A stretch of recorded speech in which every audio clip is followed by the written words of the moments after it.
Ravi Colours இன்றைய trending பெண்களுக்கான exclusive கலெக்ஷனுடன் kurtis, palazzo pant, Patiala pant, துப்பட்டாக்கள், ஷேப்வேர்கள், நைட்டிகள், பிராண்டட் உள்ளாடைகளும் கிடைக்கும். ரவி கலர்ஸ், நேரு வீதி, ராஜா தியேட்டர் சிக்னல் அருகில், புதுச்சேரி. வணக்கம். முக்கிய செய்திகள். எதிரிகளை முறியடிக்க வேண்டும், முன்னாள் முதலமைச்சர் நாராயணசாமி பேச்சு. புதுச்சேரியில் அரசு பணியிடங்களுக்கான தேர்வு முறை தகுதி மதிப்பெண் அறிவிப்பு, துணைநிலை ஆளுநர் கைலாஷ்நாதன் அதிரடி.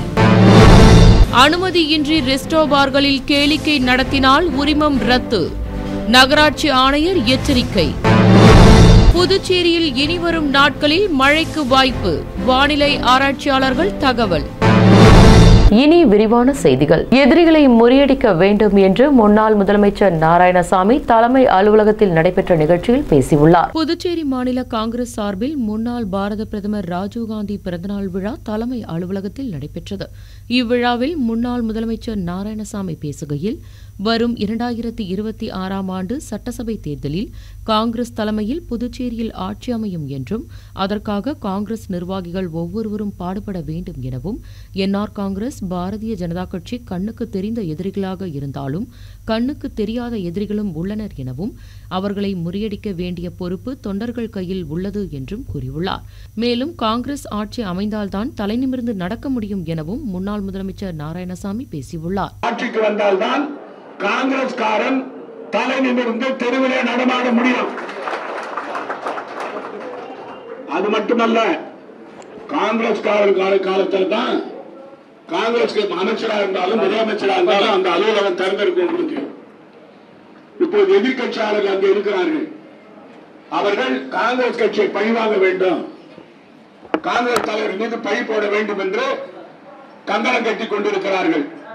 இந்த தேர்தல் ஒரு வித்தியாசமான தேர்தல், நீங்க மனசுல வச்சுக்கணும். இந்த தேர்தலில் பல எதிரிகள் இருக்கிறார்கள். நமக்கு பாரதிய ஜனதா எதிரி மட்டும் இல்ல, என்ஆர் காங்கிரஸ் எதிரி மட்டும் இல்ல, கண்ணுக்கு தெரியாத எதிரிகள். இவைகளெல்லாம் முறியடிக்க வேண்டும். புதுச்சேரியில் அரசு பணியிடங்களை நிரப்ப பணியாளர் தேர்வு முகமை அமைக்க துணைநிலை ஆளுநர் கைலாஷ்நாதன் உத்தரவிட்டுள்ளார். புதுச்சேரி மாநிலத்தில் பல்வேறு துறைகளில் காலியாக உள்ள குரூப் சி மற்றும் பி பணியிடங்களுக்கு பணியாளர் மற்றும் நிர்வாக சீர்திருத்தத்துறை நேரடி போட்டித் தேர்வை நடத்தி வருகின்றது. இதற்கான தேர்வு மாதிரி மற்றும் பாடத்திட்டத்தை சம்பந்தப்பட்ட துறைகளை தீர்மானித்து வந்தது. இதனால் குறுகிய கால இடைவெளியில் ஒரே மாதிரியான அடிப்படை தகுதிகளை கொண்ட தேர்வுகள் நடைபெறுவதால் விண்ணப்பதாரர்களுக்கு தேவையற்ற மன உளைச்சலும் அரசுக்கு பொருளாதார இழப்பும் ஏற்படுகின்றது. இதனை கருத்தில் கொண்டு அரசு துறைகளில் உள்ள குரூப் சி மற்றும் குரூப் பி பணியிடங்களுக்கு நேரடி தேர்வு நடைமுறைகளை ஒழுங்குபடுத்துவதற்காக ஒரு தேர்வு முகமை அமைப்பதும் பல்வேறு நிலைகளுக்கான ஒருங்கிணைந்த தேர்வை நடத்துவதும் அவசியம் என்பது குறித்து அரசு பரிசீலித்து வந்தது. அதன்படி புதுச்சேரி துணைநிலை ஆளுநர் கைலாஷ்நாதன் குரூப் சி மற்றும் பி பணியிடங்களுக்கான போட்டித் தேர்வு நடத்துவதற்காக புதுச்சேரி பணியாளர் தேர்வு முகமை அமைக்க உத்தரவிட்டுள்ளார். மேலும் புதுச்சேரி அரசின் துறைகள் காலி பணியிடங்கள் குறித்த விவரங்களை தேர்வு முகமையிடம் தெரிவிக்க வேண்டும். அதன்படி தேர்வு குறித்த அறிவிப்புகள் வெளியிடப்படும். தேர்வு ஆணையம் சிபிஎஸ்இ தரத்திலான SSLC +2 மற்றும் பட்டப்படிப்பு வரையிலான அடிப்படை தகுதி கொண்ட பணியிடங்களுக்கு நேரடி தேர்வை நடத்தும். SSLC தகுதி அடிப்படையிலான பணியிடங்களுக்கு 100 வினாக்கள் கொண்ட ஒரே தேர்வு நடத்தப்பட உள்ளது. +2 அல்லது டிப்ளோமா மற்றும் பட்டப்படிப்பு தகுதியிலான தேர்வுகளுக்கு முதல் தாள் மற்றும் 2ஆம் தாள் கொண்ட தேர்வுகள் நடத்தப்பட உள்ளது. இந்த போட்டித் தேர்வில் பொது பிரிவினர் குறைந்தபட்ச தகுதி மதிப்பெண்கள் 30 மதிப்பெண்களும், இதர பிற்படுத்தப்பட்டோர், மிகவும் பிற்படுத்தப்பட்டோர், பொருளாதாரத்தில் பின்தங்கியவர்கள், மீனவர்கள், முஸ்லிம் பிரிவினர் 25 மதிப்பெண்களும், ஆதி திராவிடர், பழங்குடியினர், மாற்றுத்திறனாளி, ஓய்வு பெற்ற ராணுவ வீரர்கள் 20 மதிப்பெண்களும் எடுக்க வேண்டும். இந்த பணியாளர் தேர்வு முகமை உடனடியாக செயல்பாட்டிற்கு வருகின்றது. அரசு துறைகளில் காலியாக உள்ள பணியிடங்களை விரைவாக நிரப்ப புதுச்சேரி அரசு இந்த அதிரடி நடவடிக்கையை மேற்கொண்டுள்ளது குறிப்பிடத்தக்கது. புதுச்சேரி நகராட்சிக்கு உட்பட்ட பகுதிகளில் இயங்கும் ஓட்டல், ரெஸ்டோ பார்களில் டிஜே நடத்த கேளிக்கை வரி செலுத்த வேண்டும் என்று நகராட்சி எச்சரிக்கை விடுத்துள்ளது. புதுச்சேரி நகராட்சி ஆணையர் கந்தசாமி செய்திக்குறிப்பு ஒன்றை வெளியிட்டுள்ளார். அதில் புதுச்சேரி நகராட்சிக்கு உட்பட்ட பகுதிகளில் இயங்கும் ஹோட்டல், ரெஸ்டோ பார்களில் வெளி மாநில சுற்றுலா பயணிகளை கவரும் வகையில் பல்வேறு கேளிக்கை நிகழ்ச்சிகளும் ஓட்டல் உள் அரங்குகளில் டிஜே பாடல் நிகழ்ச்சிகள் அனுமதி இல்லாமல் நடைபெறுவது நகராட்சிக்கு தெரியவந்துள்ளது. மேலும் புதுச்சேரி நகராட்சிக்கு உட்பட்ட பகுதியில் இயங்கும் ரெஸ்டோபார் மற்றும் உணவகங்களில் உள் அரங்குகளில் கேளிக்கை டிஜே பாடல் நிகழ்ச்சி நடைபெறுவதால் வெளி மாநிலங்களில் இருந்து வரும் சுற்றுலா பயணிகளின் வருகை அதிகரித்து வருகின்றது. இந்த கேளிக்கை நிகழ்ச்சியை நடத்துபவர்கள் நகராட்சியின் உரிய உரிமம் பெற்று நிகழ்ச்சிகளை நடத்துமாறு வலியுறுத்தப்படுவதாகவும், முன் அனுமதியின்றி நடத்தும் எந்தவித கேளிக்கை நிகழ்ச்சிகளுக்கும் விதிகள் மற்றும் துணை விதிகளின்படி தக்க நடவடிக்கை எடுக்கப்படும் எனவும் இந்த செய்திக்குறிப்பில் தெரிவித்துள்ளார். புதுச்சேரியில் 26ஆம் தேதி வரை மழைக்கு வாய்ப்புள்ளதாக வானிலை ஆய்வு மையம் அறிவித்துள்ள நிலையில் வெயிலின் தாக்கம் நிலவுவதால் பொதுமக்கள் குழப்பமடைந்துள்ளனர். மேற்கு திசை காற்றின் வேக மாறுபாடு காரணமாக புதுச்சேரி மற்றும் காரைக்காலில் ஆகஸ்ட் 21 முதல் 26ஆம் தேதி வரை மிதமான மழை பெய்யும் என சென்னை வானிலை ஆய்வு மையம் அறிவித்திருந்தது. ஆனால் கடந்த 2 நாட்களாகவே மழைக்கான அறிகுறியின்றி வெயில் வாட்டி வதைத்து வருகின்றது.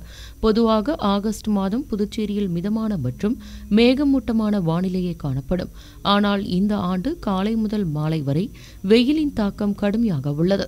இரவு நேரங்களில் ஒரு சில நாட்களில் மழை பெய்தும் வருகின்றது. சென்னை வானிலை ஆய்வு மையத்தின் அறிவிப்புக்கும் தற்போதைய நிலவரத்திற்கும் உள்ள இந்த மாறுபாடு மக்கள் மத்தியில் குழப்பத்தை ஏற்படுத்தியுள்ளது.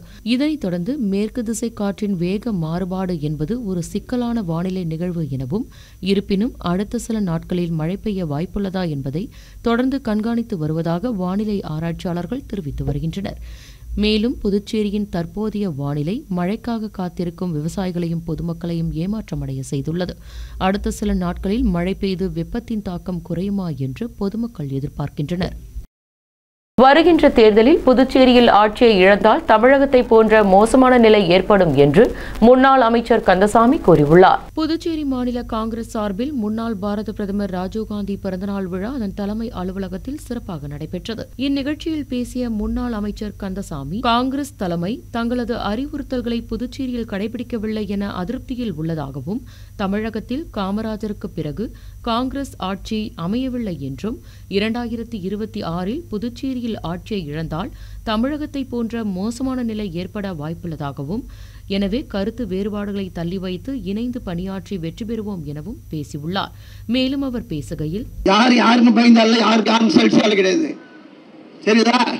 இப்ப இந்த இலவச கல்வி எஸ்சி கொண்டு வந்துட்டோம், பிற்பட்ட சமூகத்தை கொண்டு வரணும். காங்கிரஸால் தான் முடியும். அதை சொல்லுங்க, காங்கிரஸால் தான் முடியும். எஸ்சியில் ஒரு பிரச்சனை இருக்குது, உள்ளூர் வெளியூர் பிரச்சனை. அந்த 10% 3% அந்த 10% உள்ள அடங்குறாங்க. 6% வெளியே வந்து எஸ்சி கொடுப்போம், போராட்டத்தை தொடங்குவோம்.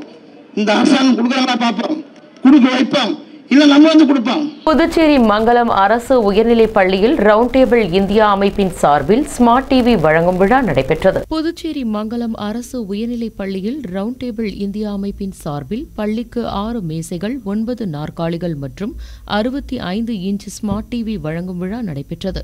இவ்விழாவில் சமூகவியல் ஆசிரியர் பாலு வரவேற்புரை வழங்கினார்.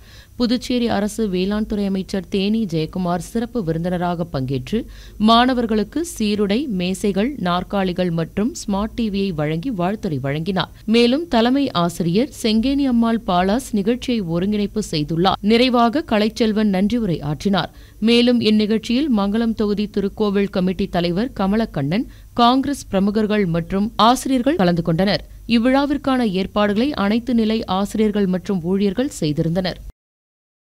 புதுச்சேரி உப்பளம் தொகுதியில் அமைந்துள்ள ஸ்ரீ பெரிய பாளையத்தம்மன் கோவிலில் நடைபெற்ற நிகழ்ச்சியில் தொகுதியின் சட்டமன்ற உறுப்பினர் அனிபால் கென்னடி கலந்து கொண்டு சிறப்பித்தார். புதுச்சேரி உப்பளம் தொகுதி திப்பு சஹிப் வீதி பாண்டியன் சந்து சந்திப்பில் அமைந்துள்ள அருள்மிகு ஸ்ரீ பெரிய பாளையத்தம்மன் கோவில் புதுப்பிக்க ஏற்பாடுகள் செய்யப்பட்டு ஆலயத்தை முழுமையாக திருப்பணி செய்ய தீர்மானிக்கப்பட்டது.